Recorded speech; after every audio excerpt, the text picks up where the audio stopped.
আমরা তো সবাই জিওগ্রাফি পড়ি। তোমরা কি জানো যে এই জিওগ্রাফি শব্দটি কোথা থেকে এসেছে? এই জিওগ্রাফি শব্দটি এসেছে দিক শব্দ থেকে, যা দুটি শব্দ মিলিত হয়ে তৈরি হয়েছে। একটি হলো জিও, যার অর্থ হলো আর্থ বা পৃথিবী, যার অর্থ হলো আর্থ বা পৃথিবী।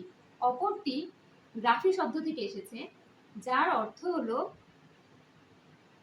ডেসক্রিপশন বা বর্ণনা। ডেসক্রিপশন বা বর্ণনা। তাহলে এক কথায় আমরা বলতে পারি যে জিওগ্রাফি শব্দের অর্থ হলো পৃথিবীর বর্ণনা। পৃথিবীর বর্ণনা। পৃথিবীর বর্ণনা। এবার আমরা আসি যে এই জিওগ্রাফি শব্দটি প্রথম কে ব্যবহার করেন। এই জিওগ্রাফি শব্দটি প্রথম ব্যবহার করেন এরাটোস্থেনিস।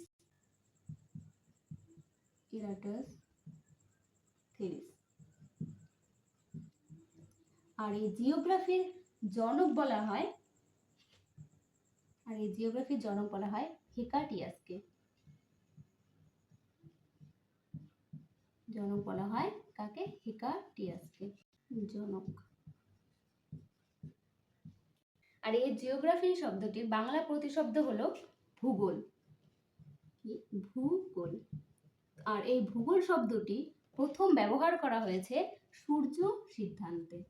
এবার আমরা যদি এই ভূগোল শব্দটি বিশ্লেষণ করি, দেখব যে এটি দুটি শব্দের সমন্বয়ে গঠিত, একটি ভূ আর একটি হচ্ছে গোল। এই ভূ শব্দের অর্থ হচ্ছে পৃথিবী, ভূ শব্দের অর্থ পৃথিবী, আর গোল শব্দের অর্থ হচ্ছে গোলাকার। তাহলে এই ভূগোল শব্দের অর্থ হলো পৃথিবী গোলাকার। পৃথিবী গোলাকার। আর এই পৃথিবী গোলাকার শব্দটি প্রথম ব্যবহার করেছেন অ্যারিস্টটল।